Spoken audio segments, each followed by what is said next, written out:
Debate വിത്ത് മാധു സജി. സർക്കാർ 100 ദിവസം പിന്നിടുമ്പോൾ 100-ൽ എത്ര മാർക്ക്? ജനകീയ സർക്കാരായി മാറാൻ ടീം വി ഡി സതീശന് കഴിഞ്ഞോ? വാക്കുകൾ പാലിച്ചോ? രാഷ്ട്രീയം പറഞ്ഞോ പാലിച്ചോ? മുഖ്യമന്ത്രിയുടെ സമീപനം സർക്കാരിന്റെ മുഖമുദ്രയോ? ഓപ്പറേഷൻ തൂഫാൻ പൊന്നും തൂവലോ? പ്രതിപക്ഷത്തിന് എത്ര മാർക്ക്? ആരോപണങ്ങളും പ്രതിഷേധങ്ങളും ജനം സ്വീകരിക്കുന്നുണ്ടോ? 100-ൽ എത്ര മാർക്ക് എന്നതാണ് ചോദ്യം.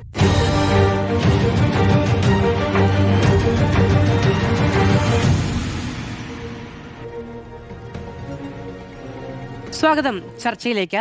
10 വർഷക്കാലം നീണ്ട CPM ഭരണത്തിന് ശേഷമാണ് കോൺഗ്രസ് അധികാരത്തിലേക്ക് വരുന്നത്, UDF അധികാരത്തിലേക്ക് വരുന്നത്. സ്വാഭാവികമായും വലിയ പ്രതീക്ഷയോടുകൂടിയാണ് UDFന്റെയും കോൺഗ്രസിന്റെയും ഒക്കെ അണികളും പൊതുസമൂഹവും ഒക്കെ ഒരു പുതിയ സർക്കാർ അധികാരത്തിൽ വരുമ്പോൾ കാണുകയും ചെയ്തത് 100 ദിവസം പൂർത്തിയാക്കുന്നു. നമുക്കറിയാം, സർക്കാരിന്റെ ആദ്യകാലത്ത് പല വിഷയങ്ങളിൽ ഇതൊരു ഹണിമൂൺ ടൈം ആണ് എന്നതാണ് സർക്കാർ പറഞ്ഞുകൊണ്ടിരുന്നത്. 100 ദിവസം അങ്ങനെ നോക്കുകയാണെങ്കിൽ ഒരു നാഴികക്കല്ലാണ്. ഇനി ആയിരിക്കാം ഒരുപക്ഷെ കൃത്യമായി ഒരു ജനാധിപത്യ സമൂഹത്തിലൊരു സർക്കാർ ഓഡിറ്റ് ചെയ്യപ്പെടുകയും ചെയ്യുന്നത്. ഈ ചർച്ചയുടെ ആദ്യഘട്ടത്തിൽ 3 നമ്മളുടെ പാനലിസ്റ്റുകളോടും ശ്രീ രാജു പി നാരായണൻ കോൺഗ്രസിൽ നിന്ന്, ശ്രീ PK ഗോപൻ CPM-ൽ നിന്ന്, ശ്രീ AK അനുരാജ് രാഷ്ട്രീയ നിരീക്ഷകൻ, ഈ 3 അതിഥികളോടും വളരെ ഡയറക്റ്റായ ഒരു ചോദ്യമാണ് ചോദിക്കുക. അതിനുള്ള മറുപടിയിൽ നിന്ന് നമുക്ക് മറ്റു ചർച്ച മുന്നോട്ട് കൊണ്ടുപോവുകയും ചെയ്യാം. ആദ്യം ശ്രീ PK ഗോപൻ, സർക്കാരിന് പ്രതിപക്ഷം എത്ര മാർക്ക് കൊടുക്കുന്നു?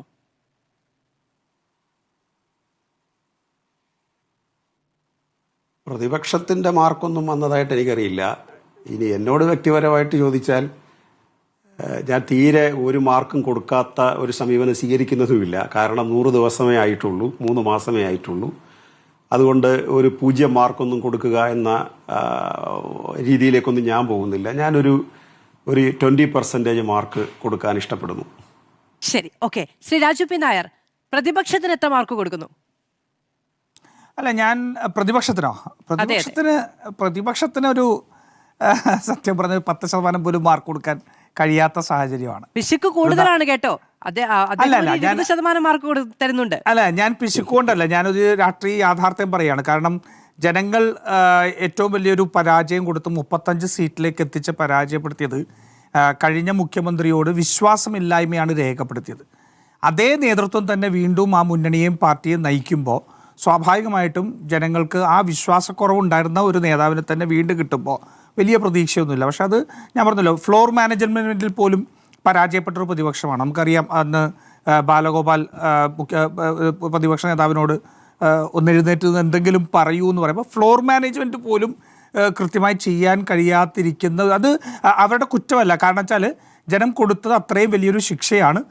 പ്രധാനപ്പെട്ട അല്ലെങ്കിൽ ഒരു പ്രതിപക്ഷ പ്രവർത്തനത്തിന് ലീഡ് ചെയ്യാൻ പറ്റുന്ന ഒരാൾ പോലും അതിനകത്തുണ്ടായില്ല എന്നുള്ളതാണ് അതിൻ്റെ വാസ്തവം. അപ്പോൾ അതുകൊണ്ട് കുറ്റമായിട്ട് ഞാൻ പറയുന്നില്ല, പക്ഷെ അവരുടെ സാഹചര്യം അതാണ്. ശരി, അല്ല, നമുക്ക് മറ്റ് ഈ പറയുന്ന വിമർശനങ്ങളിലേക്കും ആരോപണങ്ങളിലേക്കും ഒക്കെ വരാം. അതിനു മുമ്പ് ഞാൻ ഈ മാർക്കൊന്ന് അറിഞ്ഞു പോവുകയായിരുന്നു. ശ്രീ AK അനുരാജ്, പ്രതിപക്ഷത്തിനും സർക്കാരിനും എത്ര മാർക്കാണ് അങ്ങയുടെ നോട്ടത്തിൽ? ഇല്ല, ഇതിപ്പോ ഈ സർക്കാരിന്റെ മാർക്ക് ചോദിച്ചാൽ മധു വളരെ കുഴപ്പിക്കുന്ന ചോദ്യമാണ് ചോദിച്ചത്. എന്നാൽ ഉത്തരം കഴിഞ്ഞ സർക്കാരിന് കൊടുത്ത മാർക്ക് തന്നെയാണ് ഈ സർക്കാരിനും. കാരണം അതേ സ്ഥിതി തുടരുകയാണ് കേരളത്തിൽ. പിന്നെ പ്രതിപക്ഷത്തിന്റെ കാര്യവും അങ്ങനെ തന്നെയാണ്. കാരണം നമ്മളിപ്പോ സത്യത്തിൽ ഇടതുപക്ഷം പ്രതിപക്ഷത്ത് വന്നാൽ കുറച്ച് ശക്തമാകുമെന്ന് വിചാരിച്ചിട്ടുണ്ടെങ്കിൽ അത് ഇതുവരെ ഉണ്ടായിട്ടില്ല. അപ്പൊ അതുകൊണ്ട് ഭരണപക്ഷവും പ്രതിപക്ഷവും ഏതാണ്ട് ഒരു സ്തംഭനാവസ്ഥയിലാണ്. അപ്പൊ അതുകൊണ്ട് നമുക്കിപ്പോ മാർക്കിടാൻ പറ്റുന്ന ഒരു സ്ഥിതിയല്ല എന്നാണ് ഞാൻ പറയാ. ഇനി നമുക്ക് ഇനിയും ഒരു ഹണിമൂൺ പീരീഡ് കഴിഞ്ഞിട്ടില്ല എന്ന് മാധു പറഞ്ഞതുകൊണ്ട് വേണമെങ്കിൽ നമുക്ക് പാസ് മാർക്ക്. അല്ല, ഞാൻ ഇനി ഹണിമൂൺ ടൈം എന്ന് പറയാൻ പറ്റില്ല എന്നാണ് പറഞ്ഞത് ശ്രീ AK അനുരാജ്. കാരണം 100 ദിവസം ഒരു നാഴികക്കല്ലാണ്. ഇനി ഒരുപക്ഷെ കുറച്ചുകൂടി ഗൗരവമായി ഓഡിറ്റ് ചെയ്യപ്പെടുമെന്നാണ് പറഞ്ഞത്. അതെ, അല്ല, ഇതുവരെയുള്ളത് ഹണിമൂൺ ആണല്ലോ. അപ്പൊ അതിന് നമ്മൾ മാർക്കിടുമ്പോ നമ്മൾ നിരാശപ്പെടുത്തണ്ട എന്ന് ഞാൻ പറയാം. അതുകൊണ്ട് നമുക്കൊരു പാസ് മാർക്ക് കൊടുക്കാം. ശരി, ഓക്കെ. ശ്രീ PK ഗോപൻ, എന്തുകൊണ്ടാണ് ഈ 20% എന്ന കുറഞ്ഞ മാർക്ക്? എന്താണ് ഈ 100 ദിവസം കൊണ്ട് സർക്കാർ സ്വീകരിച്ചതിൽ നിങ്ങൾ വിമർശനാത്മകമായി കാണുന്ന ഏറ്റവും പ്രധാനപ്പെട്ട കാര്യം?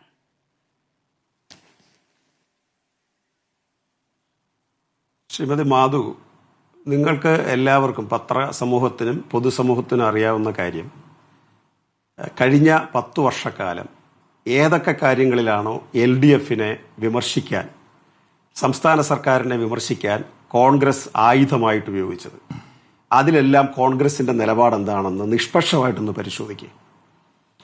ഈ UDF എന്നതിന് കേരളത്തിലെ ജനങ്ങൾ ഇപ്പോൾ UDF എന്നാണോ പറയുന്നത്, UTF എന്നാണോ പറയുക? യു-ടേൺ ഗവൺമെന്റ് എന്നാണോ, അല്ലെ യു-ടേൺ ഫ്രണ്ട്, യു-ടേൺ മുന്നണി എന്നാണോ പറയുന്നത്, UDF എന്നാണോ പറയുക? UDFന്റെ പ്രവർത്തകർ മാത്രമേ ഇപ്പോൾ അതിനെ UDF എന്ന് പറയുന്നുള്ളൂ.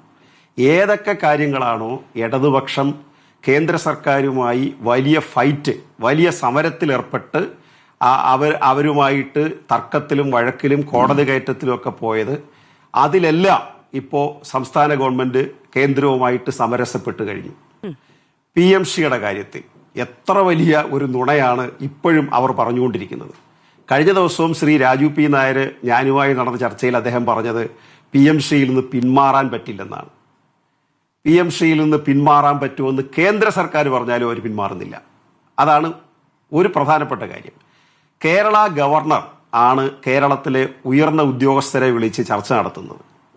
നമുക്ക് ലോക്ഭവനും മുഖ്യമന്ത്രിയുടെ ഓഫീസും സംയുക്തമായ പ്രവർത്തനത്തിലേക്ക് നീങ്ങിക്കൊണ്ടിരിക്കുകയാണ്. ഒരു ബുദ്ധിമുട്ടും അവർക്കില്ല. ഇപ്പൊ പാലക്കാട് ഡിവിഷൻ തകർത്ത് തരിപ്പണമാക്കാൻ പോകുന്നു കേന്ദ്ര സർക്കാർ. അപ്പോഴും അവരുമായിട്ട് ഒരു സമരത്തിനില്ല, ഒരു ഫൈറ്റിനില്ല എന്നാണ് പറയുക. കടമെടുപ്പ്, ശ്രീലങ്കയെ പോലെ കേരളം മാറാൻ പോകുന്നു എന്ന് പറഞ്ഞ് കേരളത്തിനെതിരായിട്ട് വലിയ ആക്ഷേപം ഉന്നയിച്ചു. അവരധികാരത്തിൽ വന്നിട്ട് പരിധി പുറത്ത് കടമെടുത്ത് കഴിഞ്ഞു. എത്രയാണോ കടമെടുക്കേണ്ടത് അതിനേക്കാൾ പരിധി വിട്ട് കടമെടുത്ത് കഴിഞ്ഞിരിക്കുന്നു. 34,000 കോടി രൂപ കടമെടുക്കാനുള്ള അവകാശമുള്ളപ്പോൾ 32,000 ഈ സാമ്പത്തിക വർഷത്തിലേക്കാണെന്ന് ഓർക്കണം. 32,000 കടമെടുത്ത് കഴിഞ്ഞു. ഇനി സാമ്പത്തിക വർഷത്തിൽ എത്ര മാസം ഉണ്ടെന്ന് ശ്രീമതി മാധുവിനറിയാം. അപ്പൊ കടമെടുപ്പിൽ ഇടതുപക്ഷത്തെ കുറ്റപ്പെടുത്തിയവർ കടത്തിന്റെ പരിധി കടന്നു കഴിഞ്ഞിരിക്കുന്നു. ഇതുപോലെയാണ് എല്ലാ കാര്യത്തിലും. വന്ദേമാതരം കേരളത്തിന്റെ ചരിത്രത്തിൽ ഇങ്ങനെ സംഭവിച്ചിട്ടില്ല. ആ വന്ദേമാതരത്തിൽ ഉണ്ടായ ട്വിസ്റ്റ് നമ്മൾ കണ്ടതാണ്. ഗവർണറുടെ ആരിഫ് മുഹമ്മദ് ഖാന്റെ അഡ്വൈസറായിട്ടിരുന്ന ആളാണ് പിന്നെ ഇപ്പോൾ കേരളത്തിന്റെ അഡ്വക്കേറ്റ് ജനറലായിട്ട് മാറിയിട്ടുള്ളത്. ഉന്നത വിദ്യാഭ്യാസ വകുപ്പ് സെക്രട്ടറി, അതുപോലെ സെനറ്റിലേക്ക്, മഹാത്മാഗാന്ധി യൂണിവേഴ്സിറ്റിയുടെ സെനറ്റിലേക്ക് ആളെ എടുക്കാൻ, ഇതെല്ലാം തന്നെ ഏതൊക്കെ ആരോപണങ്ങളും ആക്ഷേപങ്ങളുമാണോ LDFനെതിരായിട്ട് ഉയർത്തിക്കൊണ്ടുവന്നത് അതിലെന്തെങ്കിലും ഒരു നിലപാട്. ഇനി മഹാപ്രളയം വന്നു കേരളത്തിൽ. അത് കഴിഞ്ഞിട്ട് അതിന്റെ ഒരു ചെറിയ മിനിയേച്ചർ രൂപം ഉണ്ടായി. ഒരു മത്സ്യമന്ത്രി, ഞാൻ കൊല്ലം ജില്ലയിലുള്ള ആളാണെന്നറിയാമല്ലോ, ഗൗതം കൃഷ്ണയുടെ വീട്ടിൽ ചെന്നത് 11 ദിവസം കഴിഞ്ഞിട്ടാണ് മത്സ്യവകുപ്പ് മന്ത്രി, ഫിഷറീസ് മന്ത്രി അവിടെ ചെന്നത്. അവര് അത്തരം ഒരു ആക്ഷേപം, പരാതി ഉന്നയിച്ച മറ്റൊരു പെൺകുട്ടി, വളരെ എഡ്യൂക്കേറ്റഡ് ആയ ഒരു പെൺകുട്ടി, ആ പെൺകുട്ടിയെ എത്രമാത്രം മോശമായിട്ടാണ് സംസാരിച്ചത്. ശ്രീമതി മാധു, നിങ്ങൾ ഉൾപ്പെടെ ആഘോഷിച്ച ഒരു കാര്യമുണ്ട്. പിണറായി, അല്ല, ഒരു വാചകം പറഞ്ഞ് അവസാനിപ്പിക്കുക. പിണറായിയുടെ കടക്ക് പുറത്ത് നിങ്ങൾ ഉൾപ്പെടെ ആഘോഷിച്ചതാ. അതിന്റെ 10-1 ആഘോഷം കൊടുത്തോ കേരളത്തിലെ മാധ്യമങ്ങളും മറ്റുള്ളവരും? ഒരു സ്ത്രീയുടെ മുഖത്ത് നോക്കി നിന്റെ സൂക്കേട് ഞാൻ മാറ്റിത്തരാമെന്നൊരു മുഖ്യമന്ത്രി പറയുക. ഒരു പഞ്ചായത്ത് മെമ്പർ പറയുമോ ശ്രീമതി മാധു കേരളത്തിൽ ഒരു സ്ത്രീയുടെ മുഖത്ത് നോക്കി? അത് UDFലോ LDFലോ ആയിക്കൊള്ളട്ടെ, ഒരു പഞ്ചായത്ത് മെമ്പർ അങ്ങനെ സംസാരിക്കുമോ? അധികാരത്തിന്റെ ഏറ്റവും താഴെ തട്ടിൽ നിൽക്കുന്ന ഒരു ജനപ്രതിനിധിയാണല്ലോ ഒരു പഞ്ചായത്ത് മെമ്പർ. അത്തരം മോശമായ പദപ്രയോഗങ്ങൾ മുഖ്യമന്ത്രിയുടെ ഭാഗത്തു നിന്നുണ്ടായിരിക്കുകയാണ്. എന്തൊക്കെ കാര്യങ്ങളാണോ LDFനെതിരായിട്ട് പറഞ്ഞത് അതെല്ലാം തിരിഞ്ഞുകുത്തുന്നു എന്ന് മാത്രമല്ല, LDF ഉയർത്തിക്കൊണ്ടുവന്ന ഒരു വികസന പരിപ്രേക്ഷ്യവും ഒരു മുന്നേറ്റവും കുറയ്ക്കുകയാണ്. നിന്റെ സൂക്കേട് ഞാൻ തീർക്കാം. അതിന്റെ ക്ലിപ്പിംഗ്സ് ഞാൻ മാധുവിന് അയച്ചു തരാം. ശരി, കേരളത്തിൽ പബ്ലിക് ഡൊമൈനിൽ കിടക്കുകയാണത്, എല്ലാ ചാനലുകളിലും കിടപ്പുണ്ടത്. ശരി, അതിന്റെ അത് സംശയമുള്ള കാര്യമാണെങ്കിൽ നമുക്ക് ഈ ചർച്ച തീരുന്നതിന് മുമ്പ് തന്നെ അയച്ചു തരാം. ഓക്കെ, ശരി. ശ്രീ രാജു പി നായർ, U-turn ഫ്രണ്ടായി മാറിയിട്ടുണ്ടോ ഈ 100 ദിവസം? ഈ 100 ദിവസം കൊണ്ട് UDF സമ്പാദിച്ച പേര് അതുമാത്രമാണോ? ഈ അവസാനം ഉന്നയിച്ച ആരോപണത്തിലേക്ക് നമുക്ക് അദ്ദേഹം ആ വീഡിയോ അയക്കുമ്പോൾ വരികയും ചെയ്യാം. ഞാൻ വിചാരിക്കുന്നത് ആ തലക്കെട്ട ക്യാപ്ഷൻ അങ്ങനെയല്ല എന്നു തന്നെയാണ്. അതവിടെ നിൽക്കട്ടെ, അതിലേക്ക് ഇപ്പോൾ പോകേണ്ടതില്ല. U-turn ഫ്രണ്ടാണോ? അല്ല, ഒന്ന് സത്യത്തിൽ ഇവരാലോചിക്കേണ്ടത് അവരാണോ U-turn അടിച്ചത് അതോ UDF ആണോ എന്നുള്ളതാണ്. നോക്കൂ, ഞാൻ നേരത്തെ പ്രതിപക്ഷത്തെക്കുറിച്ച് പറഞ്ഞു. കഴിഞ്ഞ 100 ദിവസം ഈ പ്രതിപക്ഷം ചെയ്തത് എന്താ? ഈ പ്രതിപക്ഷം നുണയുടെ കൊട്ടാരം സർക്കാരിനെതിരെ കെട്ടിപ്പോക്കാനല്ലേ ശ്രമിച്ചത്? വിഴിഞ്ഞത്തിനെതിരെ ഇവർ അദാനിയുമായിട്ട് ഡീലുണ്ടാക്കി, അദാനിയുമായി ഇതുകൊണ്ട് അവരുടെ ഓഹരി കൈമാറ്റം നടത്തി എന്നുള്ളത് ഒരു ഇത് കൊണ്ടുവന്നു. നടത്താത്ത ഓഹരി കൈമാറ്റം ഇപ്പോഴും നടന്നിട്ടില്ല. അതിനെക്കുറിച്ച് പറഞ്ഞ അവസാനം ഇവരുടെ പാർട്ടിക്കകത്ത് തന്നെ എതിർപ്പുയർന്ന് ആ വിവാദം ഇട്ടിട്ട് തിരിഞ്ഞോടിപ്പോകേണ്ടി വന്നത് ആർക്കാണ്? U-turn ആരാ അതിനകത്ത് അടിച്ചത്? PM ശ്രീയെ സംബന്ധിച്ച് ഇപ്പോൾ രാജ്യസഭയിൽ പറഞ്ഞൊരു കാര്യമാണ് പറയുന്നത്. വെറുതെ സാങ്കേതികത്വത്തിൻ്റെ കാര്യമാണ്. ഞാൻ കഴിഞ്ഞ ചർച്ചയിലും ശ്രീ ഗോപനോട് ചോദിച്ചു, ഈ MOU ഒപ്പിട്ടതിലെ ഏത് ക്ലോസ് പ്രകാരമാണ് സംസ്ഥാന സർക്കാരിന് അതിൽ നിന്ന് പിന്നോട്ട് പോകാൻ കഴിയുന്നത് എന്ന് ശ്രീ ഗോപനോട് ഞാൻ വെല്ലുവിളിച്ച് ചോദിച്ചു. അദ്ദേഹം ഇന്നലെയും പറഞ്ഞില്ല, ഇനി പറയുമോ എന്ന് നമുക്ക് നോക്കാം. ഏത് ക്ലോസ് രാജ്യസഭയിൽ കൊടുത്തൊരു മറുപടിയാണ്. അത് ഒരു സാങ്കേതികത്വം മാത്രം പറയട്ടെ.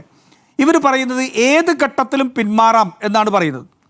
അങ്ങനെ ഏത് ഘട്ടത്തിലും പിന്മാറാമെന്ന് പറയുന്നത് പ്രാക്ടിക്കലി പോസിബിൾ ആണോ? ഞാനിപ്പോൾ നമ്മളെന്തായാലും ഇപ്പോൾ സ്കൂളിൻ്റെ ലിസ്റ്റ് കൊടുത്തിട്ടില്ല. PM ശ്രീയുടെ രീതി അതാണല്ലോ, MOU കഴിഞ്ഞാൽ സ്കൂളുകളുടെ ലിസ്റ്റ് കൊടുക്കണം, എന്നിട്ട് സ്കൂളുകളുടെ അടിസ്ഥാന സൗകര്യത്തിന് പണം കൊടുക്കും. ഈ പണം കൊടുത്തതിന് ശേഷം പിന്മാറാൻ പറ്റുമോ? പറ്റില്ലല്ലോ. ഇപ്പോൾ സ്കൂളുകളുടെ ലിസ്റ്റ് കൊടുത്തിട്ടില്ല എന്നുള്ള സാങ്കേതികത്വത്തിലാണ് നിൽക്കുന്നത്. ഇപ്പോൾ കഴിഞ്ഞ 2024 മുതൽ ഈ സ്കൂളുകളുടെ ലിസ്റ്റ് കൊടുക്കാൻ വേണ്ടി ഇടതുപക്ഷം വരുന്നതാണ്. ഇന്നലെ ബഹുമാനപ്പെട്ട മുൻ വിദ്യാഭ്യാസ മന്ത്രി V. ശിവൻകുട്ടി CPIക്കെതിരെ ഒരു പ്രസ്താവന നടത്തി. ആ CPIക്കെതിരെ ഒരു പ്രസ്താവന നടത്തിയതിൽ ശിവൻകുട്ടി പറയുന്നതാണ് PM ശ്രീ വിഷയം അലമ്പാക്കിയത്, അവതാളത്തിലാക്കിയത് CPI ആണ്. PM Shri അവതാളത്തിലാക്കിയത് CPI. എന്താ PM ശ്രീ കഴിഞ്ഞ പ്രാവശ്യം CPI ഉൾപ്പെടെ മന്ത്രിമാരറിയാതെ പോയി ഒപ്പിട്ടതിന് ശേഷം അത് CPI ഇവരുടെ പാർട്ടി ജനറൽ സെക്രട്ടറി അറിഞ്ഞില്ല, അതവിടെ നിൽക്കട്ടെ. അതിനുശേഷം CPI പ്രശ്നം ഉണ്ടാക്കിയപ്പോൾ ഇവർ സ്കൂളുകളുടെ ലിസ്റ്റ് കൊടുത്തില്ല. എന്താ അപ്പോൾ V. ശിവൻകുട്ടി പറഞ്ഞതിൻ്റെ അർത്ഥം? CPI ആ പ്രശ്നം ഉണ്ടാക്കിയില്ലായിരുന്നെങ്കിൽ സ്കൂളുകളുടെ ലിസ്റ്റ് കൊടുത്ത് PM ശ്രീ മര്യാദയ്ക്ക് പോകുമായിരുന്നു. ഇവർ ഇത്രമാത്രം ആരോപണം ഉന്നയിക്കുക പോലും കഴിഞ്ഞ വിദ്യാഭ്യാസ മന്ത്രിക്ക് ആ PM ശ്രീ പദ്ധതിയെ സംബന്ധിച്ചുള്ള അഭിപ്രായമാണ് പറയുന്നത്. അപ്പോൾ ആരാ U-ടേൺ അടിക്കുന്നത്? അപ്പോൾ ഇത്തരത്തിൽ നുണകൾ പൊക്കിക്കൊണ്ട് പെരുന്നുണയനായൊരു പ്രതിപക്ഷ നേതാവ് ശ്രീ പെരുന്നുണയൻ പിണറായി വിജയൻ ഇങ്ങനെ ഈ പറയുകയാണ്. ഇവരുടെ വിശ്വാസ്യത സത്യത്തിൽ ഞാൻ പറഞ്ഞില്ലേ, ഒരു 100 ദിവസം ഇത്ര വലിയൊരു പരാജയം കിട്ടിയതിനു ശേഷം പ്രതിപക്ഷത്തിന് വിശ്വാസ്യത തിരിച്ചുപിടിക്കാൻ കഴിയണമായിരുന്നു. പ്രതിപക്ഷത്തിന് ആ വിശ്വാസ്യത തിരിച്ചുപിടിക്കാൻ കഴിഞ്ഞില്ല. ശ്രീ രാജു പിനാരപ്പൾ, VD സതീശനെതിരെ നുണയൻ എന്ന വാക്ക് ഉപയോഗിക്കുന്നതിനോട് കോൺഗ്രസിന് വലിയ അതൃപ്തിയുണ്ട്. അത്തരത്തിൽ സമൂഹ മാധ്യമങ്ങളിലൊക്കെ പറയുന്നതിനെ പോലും. ഇപ്പൊ രാജു പിനാർ കോൺഗ്രസിന് ഉത്തരവാദിത്തപ്പെട്ട ഒരു നേതാവാണ്. ആ നിലയ്ക്ക് വ്യക്തിപരമായി പേരെടുത്ത് വെച്ച് പറയാമോ? എനിക്ക് ഒരിക്കലും ഞാൻ പറയാം, എനിക്കൊരിക്കലും വ്യക്തിപരമായി പെരുംനുണയൻ എന്നുള്ള വാക്ക് അദ്ദേഹത്തെ വിളിക്കുന്നത് എനിക്കിഷ്ടമല്ല, ഞാൻ ചെയ്യാൻ പാടില്ലാത്തത്. പക്ഷേ പ്രശ്നം എന്താ വെച്ചാൽ ഇവർ ഈ പഴയ മുഖ്യമന്ത്രി മുതൽ ഇങ്ങോട്ടേക്ക് V. ശിവൻകുട്ടി മുതൽ P. രാജീവ് മുതൽ MP രാജേഷ് മുതൽ AK ബാലൻ മുതൽ നിരന്തരമായിട്ടുള്ള ഇവരുടെ ഈ സൈബർ അണികൾ ഉൾപ്പെടെയുള്ള സംവിധാനം ഈ കേരളത്തിൻ്റെ മുഖ്യമന്ത്രി നുണയനാണെന്ന് വരുത്തി തീർക്കാൻ ശ്രമിക്കുകയാണ്. ചർച്ചകൾ ഡൈനാമിക് ആണല്ലോ മാധു. അപ്പോൾ ഇവരൊരു വലിയ നിര നിന്നിട്ട് VD സതീശൻ നുണയനാണ്, നുണേശൻ എന്ന് സ്ഥാപിക്കാൻ ശ്രമിക്കുമ്പോൾ ഞാൻ വന്ന് പിണറായി വിജയൻ പറയുന്നത് വസ്തുതാവിരുദ്ധമാണ്, അസത്യമാണ്, അതല്ലെങ്കിൽ അടിസ്ഥാനരഹിതമാണെന്ന് പറഞ്ഞാൽ ജനങ്ങളിലേക്ക് കമ്മ്യൂണിക്കേറ്റ് ചെയ്യുമോ? അപ്പോൾ ഈ നുണയം കാണിച്ചു വെച്ചുകൊണ്ട് മറ്റൊരാളെ നുണയെന്ന് വിളിക്കുന്നവനെ പെരുന്നുണയൻ എന്ന് പറഞ്ഞാൽ മാത്രമേ ജനങ്ങൾക്ക് മനസ്സിലാവുള്ളൂ. രാഷ്ട്രീയത്തിൽ ഡൈനാമിക്കായിട്ട് എടുത്താൽ മതി. ഇവർ നുണയൻ എന്ന് പറയുന്നത് നിർത്തട്ടെ, അപ്പം ഞാൻ പെരുന്നുണയൻ എന്ന് വിളിക്കുന്നത് ഞാൻ നിർത്താം, അതിന് എനിക്ക് കുഴപ്പമില്ല. എനിക്ക് അത്ര വലിയ ഇഷ്ടമായിട്ട് ഞാൻ പറയുന്നില്ല. പക്ഷേ ചർച്ചയുടെ ഡൈനാമിക്സ് അതാണിപ്പോൾ, മനസ്സിലായി? ഒരു സംവിധാനം മുഴുവൻ ഇവർ നുണേശൻ എന്ന് പറഞ്ഞുകൊണ്ടല്ലേ ഈ തെരഞ്ഞെടുപ്പിനെ നേരിട്ടത്, ഇല്ലേ?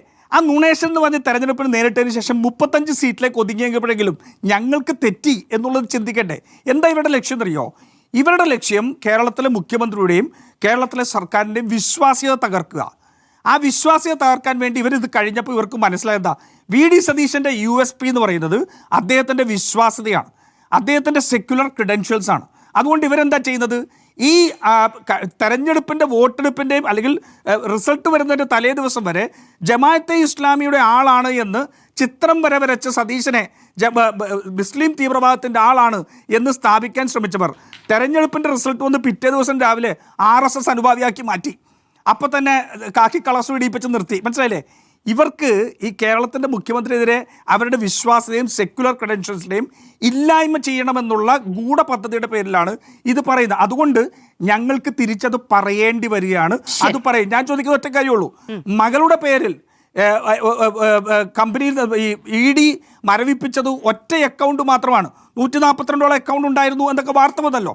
ഒറ്റ അക്കൗണ്ട് മാത്രമാണ് എൻ്റെ മകളുടെ മരവിപ്പിച്ചത്, അതല്ലാതെ ഒന്നും മരവിപ്പിച്ചിട്ടില്ല എന്ന് പറഞ്ഞ് മാധ്യമങ്ങളെ വിമർശിച്ചപ്പോൾ ഈ പെരുന്നുണയനായി 142ഓളം അക്കൗണ്ടുകൾ ഈ അന്വേഷണവുമായി ബന്ധപ്പെട്ട് മരവിപ്പിച്ചു എന്നതാണ് വീണ വിജയന്റെ വീണയുടെ ഒരു അക്കൗണ്ട്. മാധു, അത് തന്നെയാണ് ഞാനും പറയുന്നത്. വീണയുടെ ഒറ്റ അക്കൗണ്ട് മാത്രമാണ് മരവിപ്പിച്ചത് എന്ന് മാധ്യമങ്ങളെ വിമർശിച്ചുകൊണ്ട് 142 അല്ല എന്ന് പറഞ്ഞപ്പോൾ ഈ പെരുന്നുണയനായ പിണറായി വിജയൻ പറഞ്ഞോ, ഒന്നല്ല 2 ഉണ്ട്. എൻ്റെ മകളുടെ പേരിൽ ലേക്കർ ഇന്ത്യ കോർപ്പറേഷൻ എന്നൊരു കമ്പനി ഉണ്ടായിരുന്നു, അവരുടെ 17 ലക്ഷം രൂപയും കൂടി മരവിപ്പിച്ചിട്ടുണ്ട് എന്ന് ഈ പെരുന്നുണയൻ പറഞ്ഞോ? ഇല്ലല്ലോ. അപ്പം നുണയൻ ആരാന്നുള്ളത് ജനങ്ങളുടെ മുമ്പിൽ വളരെ വ്യക്തമാണ്. പിന്നെ ഞാൻ അങ്ങോട്ട് നോക്കൂ, ഞാൻ ആ പരാമർശം നടത്തിയപ്പോൾ ഞാൻ അങ്ങോട്ട് പറഞ്ഞു, പിന്നെ നിങ്ങൾ എല്ലാവരും പരിണിതപ്രജ്ഞരായ നേതാക്കളാണ്, പക്ഷെ എൻ്റെ ഒരു അഭ്യർത്ഥനയുണ്ട്, ഈ ചർച്ച നയിക്കുന്നത് ഞാനാണ്, എന്റെ ചർച്ചയിൽ അങ്ങ് പറഞ്ഞു, നേരത്തെ അങ്ങയുടെ നേതാവ് ആ തരത്തിൽ വിമർശിക്കപ്പെട്ടിട്ടുണ്ട് എന്ന് അങ്ങ് പറഞ്ഞു, ഇനി ഉപയോഗിക്കരുത്, എന്റെ അപേക്ഷയാണ്. ഞാൻ എന്റെ മെസ്സേജ് കൺവേ ചെയ്ത് കഴിഞ്ഞു, അതുകൊണ്ട് തന്നെ ഞാൻ ഇനി ഉപയോഗിക്കില്ല, ഈ ചർച്ചയിൽ ഉപയോഗിക്കില്ല. ശരി, ശ്രീ എ കെ അനുരാജ്, ഇപ്പൊ നോക്കൂ, കേന്ദ്രവുമായി ബന്ധപ്പെട്ട നയസമീപനങ്ങൾ, BJPയുമായുള്ള രാഷ്ട്രീയവുമായി ബന്ധപ്പെട്ട പ്രശ്നങ്ങൾ, ഇതൊക്കെയാണ് ഇപ്പോഴും LDFും UDFും അങ്ങോട്ടും ഇങ്ങോട്ടും ആരോപണം ഉന്നയിക്കുന്നതിനും പരസ്പരം മാർക്കിടുന്നതിന്റെയും അടിസ്ഥാനപരമായ കാര്യം ഒന്ന്. രണ്ടാമത്തേത്, ആ നയങ്ങളിലും നിലപാടുകളിലും വന്നിരിക്കുന്ന മാറ്റങ്ങളും. ഇത് ഗവർണർ ഭരണം ഉൾപ്പെടെയുള്ള കാര്യങ്ങൾ ചൂണ്ടിക്കാണിക്കുകയും ചെയ്യുന്നു. യഥാർത്ഥത്തിൽ 3 MLAമാർ വെച്ചുകൊണ്ട് BJP സംസ്ഥാനം ഭരിക്കുന്നു എന്നൊരാരോപണം പോലും CPM UDFിനെതിരെ ഉന്നയിച്ച 100 ദിവസം കൂടിയാണ് കടന്നുപോയിരിക്കുന്നത്. നിങ്ങൾക്ക് ഈ പറയുന്ന ഈ യുദ്ധത്തിന്, അല്ലെങ്കിൽ LDF UDF രാഷ്ട്രീയ ആരോപണങ്ങളുടെ നടുക്ക് നിൽക്കുന്ന വലതുപക്ഷമായി തന്നെ തുടരുക എന്നതാണോ?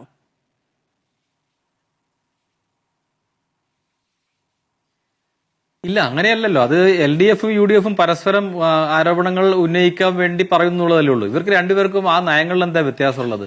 ഇപ്പൊ PM ശ്രീ ഇപ്പോ ഇടതുപക്ഷം പറയുന്നു അതിന് പിന്മാറാനാണെങ്കിൽ നേരത്തെ തന്നെ അവർക്ക് പിന്മാറാമായിരുന്നല്ലോ. അത് മാത്രമല്ല, ആരാണ് ഈ ധാരണാപത്രം ഒപ്പിട്ടത്? ഇടതുപക്ഷമല്ലേ. അപ്പൊ ആ ഇടതുപക്ഷത്തിന് അത് കഴിഞ്ഞിട്ട് ദിവസങ്ങളുണ്ടായിരുന്നു. അത് കഴിഞ്ഞ് അവരും ഈ പറഞ്ഞ സ്കൂളിലെ ലിസ്റ്റ് കൊടുത്തിട്ടില്ല, ഒന്നും ചെയ്തിട്ടില്ല. അപ്പൊ ആ ഒരു അതേ അവസ്ഥ ഇപ്പൊ UDFിന് കൈമാറിയിരിക്കുകയാണ്. UDF ഒന്നും ചെയ്യുന്നില്ല. UDF ഇപ്പൊ ഒരു ഉപസമിതിയൊക്കെ വെച്ച് അതൊക്കെ മുന്നോട്ട് കൊണ്ടുപോവാണ്. അപ്പൊ ഇവർക്ക് രണ്ടുപേർക്കും ഇതിലെ ഒരേ നിലപാടാണുള്ളത്. അപ്പൊ അതിനുവേണ്ടി അവർ പരസ്പരം കുറ്റം പറയുന്നു എന്നുള്ളതേ ഉള്ളൂ. സത്യത്തിൽ യോജിച്ചു നിൽക്കുന്ന ഇവർ രണ്ടുപേരുമാണ്. അപ്പൊ സത്യത്തിൽ സംഭവിക്കുന്ന എന്താണ്? ഇപ്പം ഗവർണർ ഭരണത്തെ കുറിച്ച് പറഞ്ഞു. കഴിഞ്ഞ സർക്കാരിന്റെ കാലത്ത് എന്തെന്ത് തർക്കങ്ങളും പ്രശ്നങ്ങളും കോടതി വരെ എത്തിയില്ലേ? അതായത് ഇപ്പം നമുക്ക് ഏറ്റവും വലിയ പ്രശ്നം യൂണിവേഴ്സിറ്റികളുമായി ബന്ധപ്പെട്ടായിരുന്നില്ലേ? അത് സുപ്രീം കോടതി വരെ പോയില്ലേ? അപ്പൊ എന്നിട്ടല്ലേ അവസാനം ഗവർണർക്ക് വൈസ് ചാൻസലർമാരെ നിയമിക്കാമെന്ന് പറഞ്ഞത്. ഇപ്പൊ ഇവിടെ സെനറ്റ് മെമ്പേഴ്സിന്റെ കാര്യം പറഞ്ഞു. നേരത്തെ LDF ഭരിക്കുമ്പോൾ ഗവർണർ സെനറ്റ് മെമ്പേഴ്സിന് ഇതുപോലെ അതത് മേഖലയിലുള്ള പ്രാവീണ്യമുള്ള ആൾക്കാരെ വെച്ചിട്ടുണ്ട് എല്ലാ യൂണിവേഴ്സിറ്റികളിലും. അപ്പൊ അത് തന്നെയാണ് ഇപ്പൊ തുടരുന്നത്. ഇപ്പൊ പുതുതായിട്ടൊന്നും സംഭവിച്ചിട്ടില്ല. അപ്പൊ ഇപ്പൊ എന്താന്ന് വെച്ചിട്ടുണ്ടെങ്കിൽ ഇപ്പോ SFIക്കാർ സമരം ചെയ്യുന്നു. നേരത്തെ SFIക്കാർക്ക് ഇത്ര ശക്തമായ സമരം ഉണ്ടായിരുന്നില്ല. ഇപ്പൊ നേരത്തെ KSUവിന് സമരം ഉണ്ടായിരുന്നു, ഇപ്പൊ അവർക്ക് സമരമില്ല. അപ്പൊ ഇതേ ഉള്ളൂ കാര്യങ്ങളിൽ. ഇതൊരു മാറ്റവും വന്നിട്ടില്ല. പിന്നെ നമ്മൾ എന്താ പറയാ, ഇതില് എന്താണ് BJPയുടെ ഇപ്പൊ പുതിയ സാഹചര്യം? BJP കേരളത്തിൽ വളർന്നു വരികയാണ്. ഇപ്പൊ കേരളത്തിലെ നിയമസഭയിൽ 3 പേരുണ്ടെന്നുള്ളത് ശരിയാണ്. പക്ഷേ നമ്മൾ ഓർക്കേണ്ടത് ലോക്സഭയിൽ ഒരാളുണ്ട്. ലോക്സഭയിൽ 2 സീറ്റുകൾ എന്താ പറയാ ചെറിയ വോട്ടിനാണ് പരാജയപ്പെട്ടത്. തിരുവനന്തപുരം കോർപ്പറേഷൻ, ഏറ്റവും പ്രധാനപ്പെട്ട കോർപ്പറേഷൻ ഭരിക്കുന്നത് ഇപ്പൊ BJPയാണ്. കുറെ തദ്ദേശ സ്വയംഭരണ സ്ഥാപനങ്ങൾ ഭരിക്കുന്നുണ്ട്. അപ്പൊ ആ രീതിയിൽ BJPക്ക് അനുകൂലമായ ഒരു രാഷ്ട്രീയ സാഹചര്യം കേരളത്തിൽ ഉരുത്തിരിഞ്ഞു വരുന്നുണ്ട്. അപ്പൊ സ്വാഭാവികമായിട്ടും ഈ 2 മുന്നണികളും ഒരു ശത്രുവായിട്ട് BJPയെ കാണുകയാണ്, NDAയെ കാണുകയാണ്. അപ്പൊ അതുകൊണ്ട് ഇനിയിപ്പോ കേരളത്തിന്റെ രാഷ്ട്രീയം ഈ പറഞ്ഞ നമ്മളിപ്പോ ഒരു എന്താ പറയാ ഒരു 3 മുന്നണികൾ എന്നതിൽ നിന്ന് 2 മുന്നണികളിലേക്ക് ചുരുങ്ങുമോ എന്നുള്ളതാണ് ഇപ്പോഴത്തെ ഏറ്റവും ഗൗരവമേറിയ പ്രശ്നം. അതായത് ഇപ്പൊ നമ്മളിപ്പം LDFിന്റെ കാര്യം എടുത്താൽ എനിക്ക് തോന്നുന്നു 1970-കൾക്ക് ശേഷം ആദ്യമായിട്ടാണ് CPMന് ഒരു സംസ്ഥാനവും ഭരിക്കുന്ന സാഹചര്യം ഇല്ലാത്ത ഒരു രാഷ്ട്രീയ സാഹചര്യം ഇന്ത്യയിലുള്ളത്. നമ്മളിപ്പോ കഴിഞ്ഞ ദിവസം CPMനെ കുറിച്ചോ? ഇല്ല, അതിലേക്ക് കടക്കാറായിട്ടില്ല. ഞാൻ രണ്ടിനെയും കുറിച്ചാണ് പറയുന്നത്. ഞാൻ പറയുന്നത് ഇപ്പൊ കോൺഗ്രസിന്റെ കാര്യം ഞാൻ പറയാൻ പോകണം. അതായത് കോൺഗ്രസ് നമ്മളിപ്പോ ഈ വന്ദേമാതര വിവാദമൊക്കെ ഉണ്ടായപ്പോ 3 സംസ്ഥാനങ്ങളെ ചൊല്ലിയെന്നാ പറയുന്നത്. അപ്പൊ 3 സംസ്ഥാനവും കേരളവും, ഈ 4 സംസ്ഥാനങ്ങളിലെ കോൺഗ്രസ് ഉള്ളൂ. അപ്പൊ കേരളത്തിലെ സ്ഥിതി എന്താണ്? കേരളത്തിലെ അവരുടെ ശത്രു BJP അല്ല, അവരുടെ ശത്രു ഇപ്പോഴത്തെ സാഹചര്യത്തിൽ LDF ആണ്. അപ്പൊ അതുകൊണ്ട് ഇവിടുത്തെ വിജയത്തെ ദേശീയ തലത്തിൽ കോൺഗ്രസിന് അത്തരത്തിൽ ഗുണകരമാകുമെന്ന് വെച്ചില്ല. കാരണം അവരുടെ ഒറ്റ അലയൻസ് ആണ് അവിടെ പോയി കഴിഞ്ഞാൽ. അപ്പൊ ആ രീതിയിൽ നോക്കുമ്പോൾ 3 സംസ്ഥാനത്തെ ഒരു ഭരണ സാഹചര്യം മാത്രമേ അവർക്ക് സംസ്ഥാന ഭരണത്തിന്റെ കാര്യത്തിലുള്ളൂ. കേന്ദ്ര ഭരണമാകട്ടെ കഴിഞ്ഞ 12 വർഷമായിട്ടില്ല. അപ്പൊ കോൺഗ്രസിന്റെ നേതൃത്വത്തിൽ ഇപ്പോഴുള്ള പലർക്കും ഈ ഭരണ പരിചയമുള്ളവരല്ല. ഭരണ സംവിധാനവുമായിട്ട് അതിന് വലിയ ബന്ധം കോൺഗ്രസിന് ഇപ്പൊ സംഘടനാ തലത്തിൽ അവകാശപ്പെടാൻ പറ്റില്ല. ഉദാഹരണം പറഞ്ഞാൽ നമ്മുടെ രാഹുലിന്റെ കാര്യം എടുത്താൽ അദ്ദേഹത്തിന് ഭരിച്ചിട്ടുള്ള പരിചയമില്ല, കേന്ദ്ര സർക്കാരിനെ മുന്നോട്ട് കൊണ്ടുപോയിട്ടുള്ള പരിചയമില്ല. അതിന് മുന്നേ ഉണ്ടായിരുന്ന മുഖ്യമന്ത്രി ആരാണ്? നമുക്കറിയാം, യശസ്വരീനായ ഡോക്ടർ മൻമോഹൻ സിംഗ് ആണ്. അതിനുശേഷമുള്ള ഒരു പ്രധാനമന്ത്രി തന്നെ ഇപ്പൊ കോൺഗ്രസിന് ഇല്ല. ദേശീയ തലത്തിൽ നേരത്തെ ഒരു മുൻ പ്രധാനമന്ത്രി എന്ന് പറയാൻ ആരുമില്ല. അല്ല, മുൻ കേന്ദ്രമന്ത്രിമാർ അവരുടെ എണ്ണവും കുറവാണ്. അവർ സജീവമായ നേതൃത്വത്തിൽ ഇല്ലാത്തൊരു സാഹചര്യമാണ്. ഇനിയിപ്പം CPMന്റെ അല്ലെങ്കിൽ LDFിന്റെ കാര്യം എടുത്താൽ, LDF നമ്മൾ ഓർക്കണം, 2ാം പിണറായി സർക്കാർ വന്നപ്പോൾ ആദ്യത്തെ പിണറായി സർക്കാരിൽ ഉണ്ടായിരുന്ന സീനിയർ നേതാക്കന്മാരെ എല്ലാം ഒഴിവാക്കിയിട്ട് ജൂനിയേഴ്സിനെയാണ് വെച്ചത്. പുതിയ ഒരു സെറ്റ് മന്ത്രിമാരെയാണ് വെച്ചത്. ആ 2ാം മന്ത്രിസഭ നേരിട്ട ഏറ്റവും വലിയൊരു ആരോപണം മുഖ്യമന്ത്രി മാത്രം ഭരിക്കുന്നു, മറ്റ് വകുപ്പുകൾ അപ്രസക്തമാകുന്നു, താരതമ്യേന ക്യാപ്റ്റൻ മാത്രം ഭരിക്കുന്നു എന്നുള്ളതായിരുന്നു. എനിക്ക് തോന്നുന്നത് ഈ പറഞ്ഞ 100 ദിവസം, ഈ 100 ദിവസത്തിൽ ഈ സർക്കാരിന് നേരിടാൻ പോകുന്ന പ്രതിസന്ധി അതാണ്. അതായത് നമ്മുടെ മുഖ്യമന്ത്രിക്ക് എന്താണെന്ന് വെച്ചിട്ടുണ്ടെങ്കിൽ മുൻ ഭരണപരിചയമില്ല. അദ്ദേഹം കുറെ കാലം MLA ആയിരുന്നു എന്നുള്ളതേ ഉള്ളൂ. വേറൊരു ഭരണ പദവിയും പ്രതിപക്ഷ നേതാവ് എന്നുള്ളതല്ലാതെ വേറൊന്നും വഹിക്കാൻ പറ്റിയിട്ടില്ല. കേരളത്തിലെ ഈ UDF LDF രാഷ്ട്രീയത്തിൽ നമുക്കറിയാം, പ്രതിപക്ഷ നേതാവിന്റെ ഒരു വാക്കിനും ഒരു നിലപാടിനും ഭരണപക്ഷം വില കൊടുക്കാറില്ല. അത് ഏത് മുന്നണിയായാലും. മറ്റു മന്ത്രിമാരെടുക്കൂ, എല്ലാം ഏറെക്കുറെ ഈ പറഞ്ഞ ജൂനിയേഴ്സ് ആയിട്ടുള്ള ആൾക്കാരാണ്. അപ്പൊ അത് കോൺഗ്രസിന്റെ അല്ലെങ്കിൽ UDFന്റെ സ്വാതന്ത്ര്യമാണ്, അല്ലെന്നല്ല ഞാൻ പറയുന്നത്. പക്ഷേ നമ്മൾ ഈ ഭരണത്തെ വിലയിരുത്തുമ്പോൾ നോക്കിയപ്പോൾ K മുരളീധരൻ അല്ലെങ്കിൽ ഇപ്പൊ അനിൽകുമാർ, ഇങ്ങനെ നേരത്തെ മന്ത്രിമാരായിരുന്നത് വളരെ ചുരുക്കം പേരേ ഉള്ളൂ. അതിൽ മുരളീധരൻ തന്നെ വളരെ കുറച്ചു കാലം മന്ത്രിയായിട്ടുള്ളൂ. അനിൽകുമാർ എന്റെ ഓർമ്മ ശരിയാണെങ്കിൽ നേരത്തെ ടൂറിസം പോലൊരു വകുപ്പാണ് അദ്ദേഹത്തിന് ഉണ്ടായിരുന്നത്. അന്നൊന്നും ടൂറിസം ഇത്രത്തോളം വികസിച്ചിട്ടില്ല കേരളത്തിന്റെ ടൂറിസം രംഗം. അപ്പൊ ആ രീതിയിൽ പരിണിതപ്രജ്ഞരായ ആൾക്കാർ ഇന്നത്തെ മന്ത്രിസഭയിലും കുറവാണ്. വരാനുണ്ടായിരുന്ന ഇപ്പം ഇദ്ദേഹമുണ്ട്, രമേശ് ചെന്നിത്തലയുണ്ട്, പിന്നെ വരേണ്ടിയിരുന്ന ഒരാള് നമ്മുടെ ഇപ്പോഴത്തെ സ്പീക്കറാണ്. അദ്ദേഹം പക്ഷേ സ്പീക്കറായിട്ട് മാറി. അപ്പൊ അതുകൊണ്ട് ഈ ഭരണത്തിന് കഴിഞ്ഞ ഭരണത്തിലുള്ള അതേ രീതിയിലുള്ള ഈ അനുഭവ സ്വാഭാവികമായിട്ടും പരിണിതപ്രജ്ഞരായ ആളുകളൊക്കെ ക്യാബിനറ്റിലുണ്ട്. രമേശ് ചെന്നിത്തലയെ പോലെയുള്ള നേതാക്കളുണ്ട്, നയവും ചാതുരിയും അറിയാവുന്നവരുണ്ട്. ടീമായി മുന്നോട്ട് പോവുകയാണെങ്കിൽ ആ ഭരണ പ്രശ്നം, ഈ പരിചയ പ്രശ്നമാവില്ല എന്ന് നമുക്ക് വിചാരിക്കാം. PK ഗോപൻ, ഇപ്പോൾ പ്രിയദർശിനി പദ്ധതി നടപ്പിലാക്കിയപ്പോൾ LDFന്റെ ഭാഗത്തുനിന്നുണ്ടായ ഏറ്റവും വലിയ വിമർശനം, ഈ പദ്ധതി മുന്നോട്ട് കൊണ്ടുപോയില്ല, അത് ഇക്കണോമിക്കലി വയബിൾ ആകില്ല, പ്രാക്ടിക്കൽ ആകില്ല, KSRTCയുടെ നടുവൊടിക്കും തുടങ്ങിയ വിമർശനങ്ങളാണ്. പ്രിയദർശിനി പദ്ധതി വളരെ സ്മൂത്തായി മുന്നോട്ട് പോകുന്നുണ്ട്. സാമ്പത്തിക കാര്യങ്ങളുമായി ബന്ധപ്പെട്ടുള്ള പ്രഖ്യാപനങ്ങൾ ഉണ്ടാകുമ്പോൾ, ബജറ്റ് ഉണ്ടായപ്പോഴൊക്കെ ഈ നിലയ്ക്ക് സർക്കാർ മുന്നോട്ട് പോകില്ല എന്ന് ശരിയാണ്. കടമെടുപ്പുമായി ബന്ധപ്പെട്ട് 2 തവണയായി കടമെടുത്തു. ഇപ്പോൾ ഏതാണ്ട് 14,800 കോടിയോളം കടമുണ്ട് എന്നത് ശരിയാണ്. പക്ഷെ അപ്പോഴും LDF സർക്കാരിന്റെ കാലത്തും കടമെടുപ്പിനെ കുറിച്ച് ചോദിക്കുമ്പോഴൊക്കെ പരിധി കഴിഞ്ഞിട്ടില്ല എന്നുള്ളതാണ്. പരിധി കഴിഞ്ഞാലേ വിമർശിക്കാൻ കഴിയുകയുള്ളൂ. അതിനു മുൻപ് അവരെന്താണ് ചെയ്യാൻ പോകുന്നത് എന്ന് നമുക്ക് അറിയില്ല. ഓണക്കാലമാണ്. ഇവിടെ സപ്ലൈകോയിൽ ആവശ്യത്തിന് അധികം സാധനങ്ങൾ ഉണ്ടായിരുന്നു എന്ന് പറയാം. പരാതി എവിടെയും കേട്ടില്ല. അപ്പോ അത്ര കുറച്ച് മാർക്കിടാൻ പോകുന്നതാണോ ഭരണം 100 ദിവസത്തെ?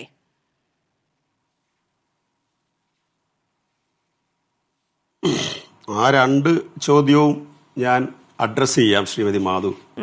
അതിനു മുമ്പ് 1-2 ക്ലാരിഫിക്കേഷൻ വരുത്തേണ്ടതായിട്ടുണ്ട്.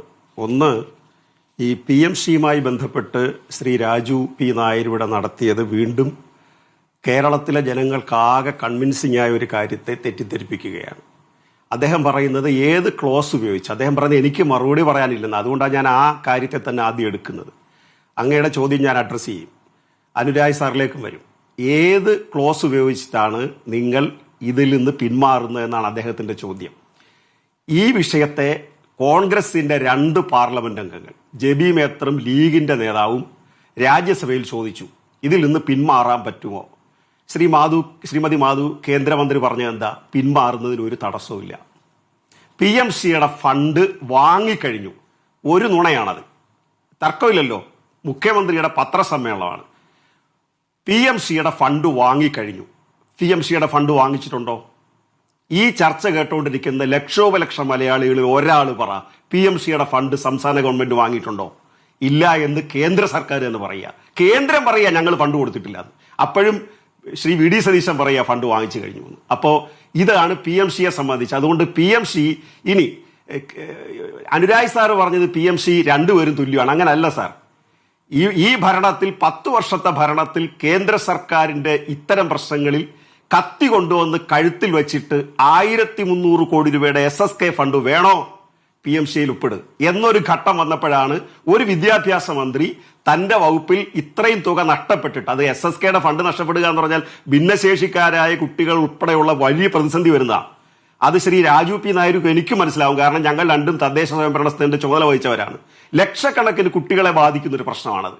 ആ ഘട്ടത്തിലാണ് അദ്ദേഹം അത്തരൊരു നിലപാടിലേക്ക് പോയത്. എന്നാൽ LDF ചർച്ച ചെയ്തു, CPM ചർച്ച ചെയ്തു, തുടരണ്ടാൻ തീരുമാനിച്ചു. ഞാൻ ഒരു ചോദ്യം ലളിതമായി ചോദിക്കട്ടെ. 100 കോടി രൂപയുടെ ഒരു പദ്ധതി കേന്ദ്ര സർക്കാർ കേരളത്തിന് തരാൻ തീരുമാനിച്ചു. അതിന്റെ ഏറ്റവും പ്രധാനപ്പെട്ട കണ്ടീഷൻ 100 ഏക്കർ സ്ഥലം എടുത്തു കൊടുക്കണമെന്നാണ്. സ്ഥലം എടുത്തു കൊടുത്തില്ലെങ്കിൽ ആ 10 നടപ്പിലാവുമോ? നടപ്പിലാവത്തില്ല. സ്കൂളുകളുടെ ലിസ്റ്റ് കൊടുക്കണം. ഒരു ബ്ലോക്കിൽ 2 സ്കൂളുകൾ, ഒറ്റ ലിസ്റ്റും കൊടുത്തിട്ടില്ല, അത് ഫോളോ ചെയ്തിട്ടുമില്ല. ഇതാണ് PMCയുടെ കാര്യം. ഇനി പെരുന്നുടയൻ എന്ന് വിളിക്കാനുള്ള അദ്ദേഹത്തിന്റെ അവകാശത്തെ ഒന്നും ഞാൻ ചോദ്യം ചെയ്യുന്നില്ല. അത് ജനങ്ങൾ വിലയിരുത്തട്ടെ. കാരണം പിണറായി വിജയൻ ഈ തലേന്ന് പറഞ്ഞത് അടുത്ത ദിവസം മാറ്റി പറയത്തില്ല എന്നുള്ളതാണ്. പിണറായി വിജയന്റെ നിങ്ങൾ ഒരുപാട് കുറ്റപ്പെടുത്തലുകൾ പിണറായി വിജയനെ കുറിച്ച് നടത്തുമ്പോഴും പിണറായി വിജയനോട് വിയോജിപ്പുള്ളവർ പോലും പറഞ്ഞത് മാറ്റി പറയുന്ന ആളല്ല പിണറായി എന്നുള്ളതാണ്. ഞാൻ കുറച്ച് പോയിന്റ് മാത്രം സമയക്കുറവുണ്ടോടി പറയാം ശ്രീമതി മാധു.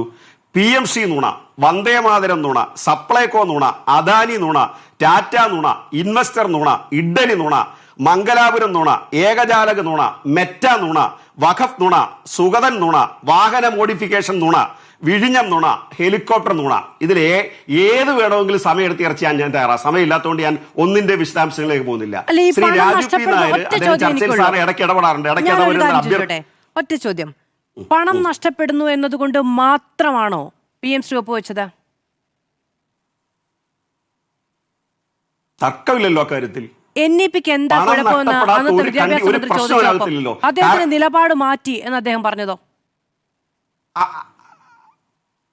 ഇല്ല, വി ശിവൻകുട്ടിയുടെ ആ നിലപാടിനോട് ഒരു യോജിപ്പുമില്ല CPM-നും LDF-നും. അതൊരു മന്ത്രി എന്ന നിലത്ത് അദ്ദേഹം പറഞ്ഞ അഭിപ്രായം NEPക്ക് കുഴപ്പം തന്നെയാണ്. പറയേണ്ടത് CPM-ന്റെ നിലപാടാണ്. അല്ല, അതല്ലേ പറഞ്ഞത്. എങ്ങനെ ശരിയാവുമെന്ന് ചോദിച്ചാൽ LDF-ന്റെയും CPM-ന്റെയും അല്ലാത്ത അദ്ദേഹം പണം വാങ്ങുന്നതിന്റെ ഭാഗമായിട്ട് കാഷ്വലായിട്ട് പറഞ്ഞൊരു കാര്യം, അതിന്റെ ഡെഫിനിഷൻ അദ്ദേഹം പോയില്ല.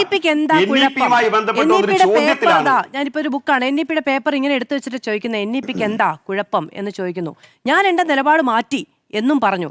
അത് CPM-ന്റെ നിലപാടല്ല എങ്കിൽ CPM അദ്ദേഹത്തോട് വിശദീകരണം ചോദിച്ചിട്ടുണ്ട്. അല്ല, അതൊക്കെ CPM-ന്റെ കമ്മിറ്റിക്കകത്തൊക്കെ നടന്നിട്ടുണ്ട്. ഞാൻ അതിന്റെ ഒരു ചെറിയ വിശദീകരണം തരാം. ബ്രേക്കിംഗ് ആണ്. NEP-യുമായി ബന്ധപ്പെട്ട് ഈ വി ശിവൻകുട്ടിയോട് CPM കമ്മിറ്റിയിൽ വിശദീകരണം ചോദിച്ചു എന്ന് PK ഗോപൻ ഉത്തരവാദിത്തത്തോടെയാണ് പറയുന്നത്. ഇല്ല, അത് കമ്മിറ്റിക്കകത്ത് കിടക്കുന്ന ചർച്ചയാ. അതിന് അക്കാര്യത്തിലെ കുറിച്ചല്ല ഞാൻ പറഞ്ഞു. അതൊക്കെ കമ്മിറ്റി ചർച്ച നടന്നോളൂ എന്ന് ഞാൻ പറഞ്ഞു. അതൊക്കെ കമ്മിറ്റി. ഞാൻ ഇതിന്റെ സമയം കളയല്ലേ, എന്റെ സമയം കളയല്ലേ. ഞാൻ ഇതൊന്ന് വിശദീകരിച്ചോട്ടെ. എനിക്ക് അതിൽ വി ശിവൻകുട്ടിയുടെ സിൻസിയറിറ്റിയെ കുറിച്ച് കൂടി ഞാൻ പറയാം, ആത്മാർത്ഥതയെ കുറിച്ച് കൂടി ഒരു പോയിന്റ് പറയാം ഞാൻ. കാരണം 12 വർഷത്തിന് ശേഷം കേരളത്തിലെ പാഠപുസ്തകം പരിഷ്കരിച്ച ഒരാളാണ് വി ശിവൻകുട്ടി. ഞാൻ ആ സംസ്ഥാന പാഠപുസ്തക SCRT കരിക്കുലം കമ്മിറ്റിയിൽ അംഗമായിരുന്ന ഒരാളാണ്. അദ്ദേഹം അവിടെ എടുത്തൊരു നിലപാടുകൂടെ ഞാൻ പറയാം. സെൻട്രൽ ഗവൺമെന്റ് 4 പ്രധാനപ്പെട്ട കാര്യങ്ങൾ NCERT പാഠപുസ്തകത്തിൽ നിന്ന് ഒഴിവാക്കാൻ തീരുമാനിച്ചിട്ടുണ്ട്. കേരളത്തിൽ അത് ഒഴിവാക്കുന്നില്ല. നമ്മൾ നമ്മുടെ പാഠപുസ്തകത്തിൽ അത് ഉൾപ്പെടുത്തുക എന്നുള്ള. ഉദാഹരണത്തിന് 7ാം ക്ലാസ്സിലെ സോഷ്യൽ സ്റ്റഡീസ് നിങ്ങൾ എടുത്തു നോക്കിയാൽ മുഗൾ രാജവംശത്തെ കുറിച്ച് പഠിക്കാൻ പറ്റും. അത്തരം ഒരു നിർദ്ദേശമാണ് അതിന്റെ ഉദ്ഘാടന പ്രസംഗത്തിൽ അദ്ദേഹം നടത്തിയത്. അതുകൊണ്ട് കരിക്കുലം കമ്മിറ്റിക്കാരായ ഞങ്ങൾ അധ്യാപകർക്ക് കൊടുത്തുള്ള നിർദ്ദേശവും ഈ 4 വിഷയങ്ങൾ സെൻട്രൽ ഗവൺമെന്റ് ഒഴിവാക്കിയത് നമ്മുടെ പാഠപുസ്തകത്തിനകത്ത് ഉണ്ടാകണം എന്നാണ്. അതുകൊണ്ട് വി ശിവൻകുട്ടിയുടെ ആത്മാർത്ഥത അക്കാര്യത്തിൽ ചോദിക്കാൻ കഴിയില്ല. ഇനി അടുത്തത് ഇനി അദ്ദേഹം ഇവിടെ പറഞ്ഞ കാര്യം എന്ന് പറഞ്ഞു കഴിഞ്ഞാൽ, ഞാൻ പറഞ്ഞല്ലോ ഇത്രയും നുണകൾ മുഖ്യമന്ത്രിയുടെ ഭാഗത്ത് നിന്ന് അദ്ദേഹം തലേന്ന് പറഞ്ഞത് പിറ്റേന്ന് മാറ്റി പറയുന്ന സാഹചര്യമുള്ള. ഇനി നോക്കൂ, സെക്യുലർ ക്രെഡൻഷ്യാലിറ്റി, മതേതരത്വത്തിൽ വിശ്വാസ്യതയുള്ള ആളാണ് ശ്രീ VD സതീശൻ. അങ്ങനെ ഉണ്ടാകണമെന്നാണ് ഞങ്ങൾ ആഗ്രഹിക്കുന്നത്. കേരളത്തിന്റെ മുഖ്യമന്ത്രി സെക്യുലർ ആയിരിക്കണമെന്നാണ് ഞങ്ങൾ ആഗ്രഹിക്കുന്നത്. ആ സെക്യുലർ സ്വഭാവമാണോ വഖഫ് ബോർഡിനകത്ത് മുഖ്യമന്ത്രി എടുത്ത നിലപാട്? 2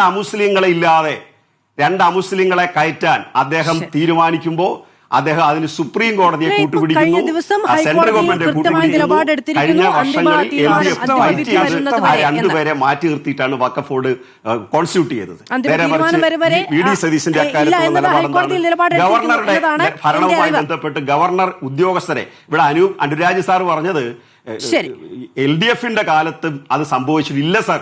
ഞങ്ങൾ അങ്ങ് സുപ്രീം കോടതിയുടെ കാര്യം പറഞ്ഞില്ലേ, അത് കൊണ്ടുവരുന്നതിനെതിരായിട്ട് ഞങ്ങൾ ഗവർണർക്കെതിരെ സുപ്രീം കോടതി പോയി. ആ സമീപന ഗവൺമെന്റ് സ്വീകരിച്ചെങ്കിൽ ഇപ്പോഴത്തെ ഗവർൺമെന്റ് പറയുന്ന ഗവർണറുമായിട്ട് ഞങ്ങൾ സമരത്തിനില്ല എന്നുള്ളതാണ്. ഉയർന്ന ഉദ്യോഗസ്ഥരായ മുതൽ ഉന്നത വിദ്യാഭ്യാസ വകുപ്പ് സെക്രട്ടറി ഉൾപ്പെടെ LDF-ന്റെ കാലത്ത് BJP-ക്ക് അനുകൂലമായി ലേഖനം എഴുതിയവരാണ് ഇന്ന് UDF-ലെ ഉയർന്ന ഉദ്യോഗസ്ഥർ. BJP-ക്ക് എന്തിനാ പിന്നെ പ്രത്യേകിച്ച് കേരളത്തിൽ മന്ത്രിമാരെന്തിനാ? അതല്ലേ അതിന്റെ അടിസ്ഥാനം. വിച്ഛേദിക്കപ്പെട്ടിരിക്കുന്നു. അതുകൊണ്ടാണ് അദ്ദേഹത്തിന് ഞാൻ പറയുന്നത് കേൾക്കാത്തത് കൊണ്ടാണ് അദ്ദേഹത്തെ മ്യൂട്ട് ചെയ്യുന്നത്. എന്നോട് ക്ഷമിക്കണം. ശ്രീ രാജു പി നായർ, നുണകൾ എന്ന് പറഞ്ഞ് അദ്ദേഹം എണ്ണി പറയുന്നത് ഒറ്റ ശ്വാസത്തിൽ പറഞ്ഞാൽ തീരാത്തത്ര കാര്യങ്ങളാണ്. അങ്ങേക്ക് അതിൽ വിരുദ്ധാഭിപ്രായമുണ്ട് എന്നങ്ങ് പറയുകയും ഇടയ്ക്ക് ഇടപെടാൻ ശ്രമിക്കുകയും ചെയ്തു. പക്ഷേ നോക്കൂ, ഓരോ കാര്യങ്ങളായി ഇപ്പോൾ പ്രതിപക്ഷം ഉയർത്തുന്ന കാര്യങ്ങൾ തന്നെയാണ് അതെല്ലാം. അതുമായി ബന്ധപ്പെട്ട് ആരോപണങ്ങൾ ഇപ്പോഴും തുടരുകയാണ്. അപ്പോൾ അവർ തെരഞ്ഞെടുപ്പ് പ്രചാരണത്തിനിടയിൽ പറഞ്ഞ കാര്യങ്ങളൊക്കെ തള്ളിക്കളഞ്ഞു ജനങ്ങൾ. അങ്ങനെയാണ് നിങ്ങൾ അധികാരത്തിൽ കയറിയത് എന്ന് പറയുമ്പോൾ ഇപ്പോഴും ആരോപണങ്ങൾ വലിയ തോതിൽ തന്നെ ഉയരുകയാണ്. ആശ്മി, മറ്റേത് ഞാൻ ഇനിയിപ്പോൾ ഗോപൻ പറഞ്ഞത്, കാരണം മാധുരുത്ത ചോദിച്ച ചോദ്യം തന്നെ ഗോപൻ്റെ എന്താണെന്നുള്ളത് ജനം മനസ്സിലായി കഴിഞ്ഞു. അതുകൊണ്ട് ഞാൻ ഇനി അതിനകത്തേക്കൊന്നും കിടക്കുന്നില്ല. പിന്നെ ഗോപൻ ഈ പറയുന്ന മറ്റേ സിൽവർ ലൈൻ ട്രെയിനിലാണോ വന്നതെന്ന് എനിക്കറിയില്ല. കാരണം എനിക്കിതുവരെ കയറാൻ പറ്റിയിട്ടില്ല. ഗോപന് കയറാൻ പറ്റിയിട്ടുണ്ടെങ്കിൽ സിൽവർ ലൈൻ വരും കേട്ടോ എന്ന് പറഞ്ഞതുണ്ടല്ലോ, ഓർമ്മയുണ്ടല്ലോ. അതുകൊണ്ട് എനിക്കത് കയറാൻ പറ്റിയിട്ടില്ല. എനിക്ക് ഗോപനോട് അസൂയുണ്ട്. പിണറായി ഉണ്ടാക്കിയ സിൽവർ ലൈനിലാണ് അദ്ദേഹം ഇപ്പോൾ യാത്ര ചെയ്യുന്നുള്ള കാര്യത്തിൽ എനിക്ക് അസൂയുണ്ട്. എനിക്കത് കയറാൻ സാധിക്കാത്തതുകൊണ്ട്. അത് മാത്രമല്ലല്ലോ, ഒരു ഇൻവെസ്റ്ററിനെ കുറിച്ച് പറഞ്ഞു, ഓർമ്മയില്ലേ? പി രാജീവ് എൻ്റെ മുറിയിലേക്ക് ഒരു ഇൻവെസ്റ്ററെ കൂട്ടി വന്നു. എന്നിട്ട് പറഞ്ഞു 3 ലക്ഷം കോടി രൂപ, ചെറിയതൊന്നും അല്ല കേട്ടോ, 3 ലക്ഷം കോടി രൂപ കേരളത്തിൽ ഇൻവെസ്റ്റ് ചെയ്യാൻ വേണ്ടി. കാരണം പിണറായി ഭരിക്കുന്നത് കൊണ്ട് സമാധാനമുണ്ട്. കേരളത്തിൻ്റെ ബജറ്റ് എത്രയാ മാധു?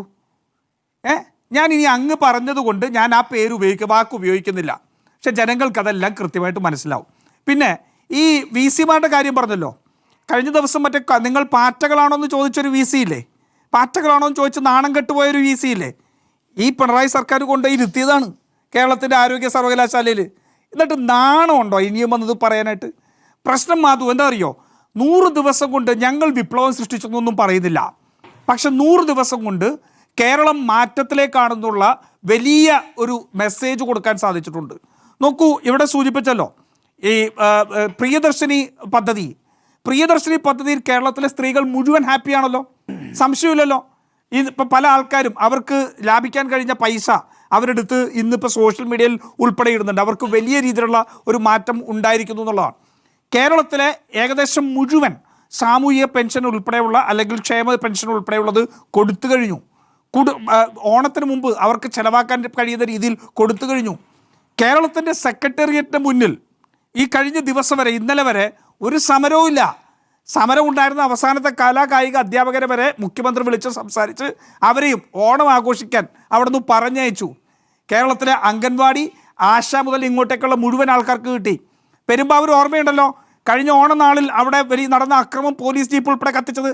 എന്താ ഇപ്പോൾ പെരുമ്പാവൂർ ലോകത്ത് രാജ്യത്തിന് തന്നെ മാതൃകയായി. ഇന്നിപ്പോൾ ഈ സദേൺ സ്റ്റേറ്റ്സ് മുഴുവൻ ഒരു കൺസോർഷ്യം പോലെ ഒരുമിച്ച് ചേർന്നുകൊണ്ട് ലഹരിക്കെതിരെയുള്ള പോരാട്ടത്തിന് ബഹുമാനപ്പെട്ട ശ്രീ രമേശ് ചെന്നിത്തല ഏറ്റവും അഭിമാനപരമായ നേട്ടം മുന്നോട്ടുണ്ട്. എന്താ, ഇവിടെ നേരത്തെ പോലീസ് ഇല്ലാതിരുന്നിട്ടായിരുന്നോ? എക്സൈസ് ഇല്ലാതിരുന്നിട്ടാണോ? ലഹരി ഇല്ലാതിരുന്നിട്ടാണോ? ഇച്ഛാശക്തിയുള്ളൊരു ഗവൺമെൻറ് വന്നപ്പോൾ അടിച്ചമർത്തുക, അതിന് മറ്റ് അവയർനെസ് കൊടുത്ത് മുന്നോട്ട് പോവുകയാണ്. കേരളത്തിൻ്റെ തീരം ഉപയോഗിച്ചുകൊണ്ട് കേരളത്തിലെ നാളത്തെ സമ്പദ് വ്യവസ്ഥയുടെ നട്ടെല്ലായി മാറാൻ പോകുന്ന മാരിടൈം രംഗത്ത് ഏറ്റവും വലിയ വിപ്ലവകരമായ പദ്ധതിക്ക് തുടക്കമിട്ട് കഴിഞ്ഞു.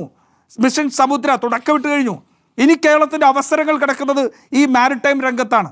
മനസ്സിലായില്ലേ? അതുപോലെ തന്നെ എല്ലാം ഇന്ന് ഞങ്ങൾ തുടക്കമിട്ട് കഴിഞ്ഞു. സാമൂഹിക സുരക്ഷയ്ക്ക് കൊടുക്കുന്ന പെൻഷൻ എങ്ങനെയാണ് സംസ്ഥാനത്തിന് ഗുണകരമായി മാറ്റേണ്ടത് എന്ന് ഇനിയൊരു ടെക്സ്റ്റ് ബുക്ക് കേസാണ്. ഇവർ പറഞ്ഞല്ലോ, ഹൈക്കോടതിയിൽ പോയിട്ട് ഇവർ പറഞ്ഞല്ലോ, ഇത് ഒന്നും അവകാശമല്ല, ഞങ്ങൾ കൊടുക്കുന്ന സഹായം മാത്രമാണെന്ന് പറഞ്ഞല്ലോ. ഞങ്ങളതല്ല, അവരുടെ ആദരവും അവർക്ക് കൊടുക്കുന്ന ബഹുമാനമാണെന്ന് മാത്രമല്ല, ആ പണം കൊടുക്കുന്നത് സോഷ്യൽ ഇൻവെസ്റ്റ്മെൻ്റ് ആണ്. തിരിച്ച് ഈ സർക്കാരിലേക്ക് തന്നെ ഗുണകരമായി മാറുന്ന സോഷ്യൽ ഇൻവെസ്റ്റ്മെൻ്റ് ആണെന്ന് ഞങ്ങൾ തെളിയിച്ചു കൊടുത്തു. റിപ്പോർട്ടർ ഉൾപ്പെടെ മാധ്യമങ്ങളെല്ലാം സർക്കാരിനെ അതിനിശിതമായി വിമർശിക്കുന്നവരാണല്ലോ. മറ്റാ വിഷയത്തെക്കുറിച്ചൊന്നും ഞാൻ പറയുന്നില്ല, പലപ്പോഴും വ്യാജങ്ങളായി പോലും വിമർശിക്കാറുണ്ട്. നിങ്ങൾക്കൊരൊറ്റ സപ്ലൈകോയിൽ സാധനമില്ലാത്തത് റിപ്പോർട്ട് ചെയ്യാൻ നിങ്ങൾക്ക് സാധിച്ചോ? കഴിഞ്ഞില്ല. ഇല്ലാത്തത് റിപ്പോർട്ട് ചെയ്യണോ? ഇപ്പോ ഞാൻ തന്നെയല്ലേ ഈ ചർച്ച ഗോപനോട് ചോദിച്ചത്. എനിക്കറിയാം. അതെ, അതാണ് പറഞ്ഞത്. ഒരൊറ്റ സപ്ലൈകോ സ്റ്റോറിൽ പോലും സാധനമില്ലാതിരുന്നില്ല. എല്ലായിടത്തും 9% ഉണ്ടായിരുന്ന എനിക്ക് 9% ഉണ്ടായിരുന്ന കേരളത്തിലെ ഇൻഫ്ലേഷൻ റേറ്റ് ഇന്ന് താഴത്തേക്ക് വന്നുകൊണ്ടിരിക്കുകയാണ്. ഇവർ ഇതെല്ലാം ജനങ്ങൾ അനുഭവിക്കുന്ന ഈ സർക്കാരിൻ്റെ ഏറ്റവും ഗുണപരമായ തീരുമാനങ്ങളെല്ലാം ഇല്ലാതെയാക്കാൻ വേണ്ടി വ്യാജങ്ങൾ പ്രചരിപ്പിച്ചുകൊണ്ടിരിക്കുകയാണ്. ഇവർ അനാവശ്യമായ വ്യാജങ്ങൾ പ്രചരിപ്പിച്ചുകൊണ്ടിരിക്കുകയാണ്. ശരി, ഇപ്പം പി കെ ഗോപൻ സംസാരിക്കുന്ന സമയത്ത് ഞാൻ പി കെ ഗോപന് പറയാൻ ബുദ്ധിമുട്ടുള്ള കാര്യങ്ങളാണ് അദ്ദേഹത്തോട് ചോദിച്ചത്. ഈ വന്ദേ മാതരവുമായി ബന്ധപ്പെട്ട് പക്ഷേ മുഖ്യമന്ത്രി നടത്തിയൊരു പ്രസ്താവനയുണ്ട്. അത് രാഷ്ട്രപതി ഒപ്പുവെച്ച നിയമമാണ്, അതിന് മുഴുവൻ പാടാതിരിക്കാൻ കഴിയില്ല എന്ന് പറയുന്നൊരു കാര്യം. പക്ഷേ ഞാൻ അഭിനന്ദിക്കുന്നു ഇത്തവണത്തെ ഈ ഇൻഡിപെൻഡൻസ് ഡേയുമായി ബന്ധപ്പെട്ട് കോൺഗ്രസിന്റെ നയം എന്താണോ അതിൽ ഉറച്ചു നിൽക്കാൻ കോൺഗ്രസിന് സംസ്ഥാനത്ത് കഴിഞ്ഞു. അത് പാടിയോ ഇല്ലയോ എന്നുള്ളതല്ല, കോൺഗ്രസിന്റെ നയം എന്താണോ അതിൽ ഉറച്ചു നിൽക്കാൻ കോൺഗ്രസിന് കഴിഞ്ഞിരിക്കുന്നു എന്നതാണ് സംസ്ഥാനത്ത്. പക്ഷേ അതിൽ അദ്ദേഹം പരാമർശം നടത്തിയപ്പോൾ നമുക്കറിയാവുന്നല്ലോ, അദ്ദേഹം അഭിഭാഷകൻ കൂടിയാണ്, പറയുന്ന കാര്യങ്ങളെക്കുറിച്ച് വ്യക്തതയുള്ള ആളാണ്. പിന്നെ എന്തുകൊണ്ടാണ് അങ്ങനെ ഒരു പരാമർശം ഉണ്ടായത്? മാധു, അത് വസ്തുതാപരമായി ശരിയാണ്. കാരണം പാർലമെന്റിൽ വന്ദേ മാതരം നിയമം അവതരിപ്പിച്ച് അത് പാസ്സാക്കി പ്രസിഡന്റ് അസന്റ് കൊടുത്തു കഴിഞ്ഞു. അതിനോടനുബന്ധമായിട്ട് വന്ദേ ഭാരതത്തിൻ്റെ മുഴുവൻ സ്റ്റാൻസയും വെച്ചുകൊണ്ടുള്ള ഒരു സർക്കുലർ ഇറങ്ങി. അതുകൊണ്ട് പകുതി പാടിയാൽ അതൊരു പക്ഷേ ഒരു കേസിലേക്ക് പോകാം. എന്നാൽ മുഴുവനായിട്ട് പാടാതിരിക്കുന്നതിൽ തെറ്റില്ല. അതുകൊണ്ട് സംസ്ഥാന സർക്കാർ അതിൽ തന്നെ പറയുന്നുണ്ട് ഇനിയിപ്പോ മുഴുവനായിട്ടും ആലപിക്കണം എന്ന് അദ്ദേഹം പറയുന്നുണ്ട്. അല്ല, നമ്മൾ ആലപിച്ചില്ലല്ലോ. അതാണ് ഞാൻ പറഞ്ഞത്. പക്ഷെ എന്തിനാണ് അങ്ങനെ പറഞ്ഞത്? അതിനൊരു കൺഫ്യൂഷൻ ഉണ്ടാക്കിയത് എന്നുള്ളതായിരുന്നു. കൺഫ്യൂഷൻ അല്ല, നിയമപരമായിട്ട് വന്ദേ മാതരം പകുതി വെച്ചാക്കിയാൽ ഇന്ന് ഈ കേന്ദ്ര സർക്കാരിന് അതൊരു കേസാക്കാം. നമ്മൾ കേസാക്കല്ലോ. അതായത് ഈ രണ്ട് സ്റ്റാൻസ് മാത്രം ആലപിച്ചാൽ കേസാക്കാൻ കഴിയില്ല. അതിനെ തടസ്സപ്പെടുത്തിയാൽ മാത്രമേ നിയമപരമായ നടപടികൾ ഉണ്ടാവുകയുള്ളൂ. ഈ കാര്യങ്ങളിലൊക്കെ വി.ഡി. സതീശന് വ്യക്തതയുണ്ടെന്ന് വിചാരിക്കുന്ന ഒരാളാണ് ഞാൻ. അല്ല, അങ്ങനെയല്ല. സർക്കാർ പരിപാടികളിൽ ആ വന്ദേ മാതരം പൂർണ്ണമായി ആലപിക്കണം എന്നുള്ളത് തന്നെയാണ്.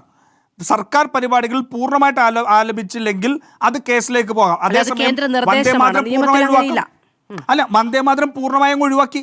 കേരളത്തിൽ CPM ഏറ്റവും കൂടുതൽ ആഗ്രഹിച്ചിരുന്നതാണല്ലോ വന്ദേ മാതരം പൂർണ്ണമായി പാടും എന്നുള്ളത്. ആ വന്ദേ മാതരം പൂർണ്ണമായിട്ട് ഒഴിവാക്കി കഴിഞ്ഞല്ലോ. ഇവിടെ നോക്കൂ, ഇവിടെ എന്താ അറിയോ, ഇവിടെ കേന്ദ്ര സർക്കാരിനോട് പോയിട്ട് മത്സരത്തിനില്ല അല്ലെങ്കിൽ വഴക്കിടാൻ പോകുന്നില്ല എന്ന് പറഞ്ഞാൽ നിങ്ങൾ കഴിഞ്ഞ 10 വർഷം കേട്ടത് മുഴുവൻ ഇരവാദമാണ്. ഈ നാട്ടിലുള്ള മനുഷ്യർക്ക് പെൻഷൻ കൊടുക്കാതിരിക്കാൻ, അവർക്ക് അർഹതപ്പെട്ട ആനുകൂല്യങ്ങൾ കൊടുക്കാതിരിക്കാൻ കേന്ദ്രത്തെ കുറ്റപ്പെടുത്തി കേന്ദ്രത്തോടുള്ള ഇരവാദം കേന്ദ്രം വരിഞ്ഞു മുറുക്കുന്നുണ്ട്, സംശയമില്ല. പക്ഷെ കഴിഞ്ഞ 100 ദിവസം തെളിയിച്ചത് എന്താണെന്നറിയോ? ഇരവാദമില്ലാതെ ഈ സംസ്ഥാനത്തിന് ഒറ്റക്കാലിൽ ഉയർന്നു നിൽക്കാൻ കഴിയും, ഒരുമിച്ച് നിൽക്കാൻ കഴിയും. നോക്കൂ, ഒറ്റ കാര്യം മാധു ഞാൻ പറഞ്ഞു നിർത്തിയേക്കാം. എങ്ങനെയാണ് അത് സാധിച്ചത്? മാധു ഇന്ന് ഇവിടെ നിന്ന് ഹൈവേയിൽ കൂടി ഒന്ന് യാത്ര ചെയ്യുന്നുണ്ടാവുമല്ലോ, എനിക്ക് ഉറപ്പാണ്. ഞാൻ പല പ്രാവശ്യം യാത്ര ചെയ്ത ആളാണ്.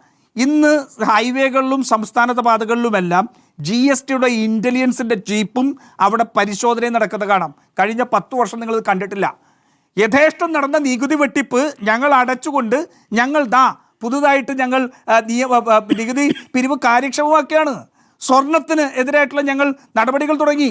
ഏകദേശം 3 കോടി രൂപയോളം അതിനകത്ത് പിരിവ് കഴിഞ്ഞു. അത് കൂടുതൽ ഊർജിതമായി പോകാൻ പോവുകയാണ്. കഴിവുകേട് മറച്ചു വെച്ചുകൊണ്ട് ഇരവാദം പറഞ്ഞ് ജനങ്ങളുടെ ആനുകൂല്യങ്ങൾ വെട്ടിക്കുറച്ച 10 വർഷത്തിൽ നിന്നുള്ള ഏറ്റവും വലിയ മാറ്റമാണ് 100 ദിവസം. ശ്രീ രാജു പിനാർ, പക്ഷേ ശ്രീ രാജു പിനായർ, കാര്യം എന്റെ ശബ്ദം ഇത്തിരി കഠിനമാണ് എങ്കിലും ഹാഷ്മി എന്നൊക്കെ വിളിക്കരുത് കേട്ടോ. 2ാമത്തെ തവണയാണ് നമ്മൾ തമ്മിൽ ചർച്ചയ്ക്ക് ഇരുന്ന് തുടങ്ങിയിട്ട്. യെസ്, അങ്ങനെ വിളിച്ചു എന്നാണ് PCR നിന്ന് പറയുന്നത്. രാജു കാണുന്നത്. അയ്യോ, അങ്ങനെ പറയില്ലേ, ഞാൻ തമാശ തിരുവോണമൊക്കെയല്ലേ, അല്ലെ കടുപ്പിക്കണ്ടെന്ന് വിചാരിച്ചിട്ട് തമാശ. അങ്ങനെ വിളിച്ചെങ്കിൽ സോറി. അയ്യോ, അങ്ങനെ വിളിച്ചു എന്നാണ് കേട്ടോ PCR എന്ന് പറഞ്ഞത്. ഇനിയിപ്പോ ആക്ച്വലി എന്നാണോ പറഞ്ഞത് എന്ന് എനിക്കൊരു സംശയമുണ്ട്. ശരി, ഞാനൊന്ന് കേട്ടു നോക്കണം.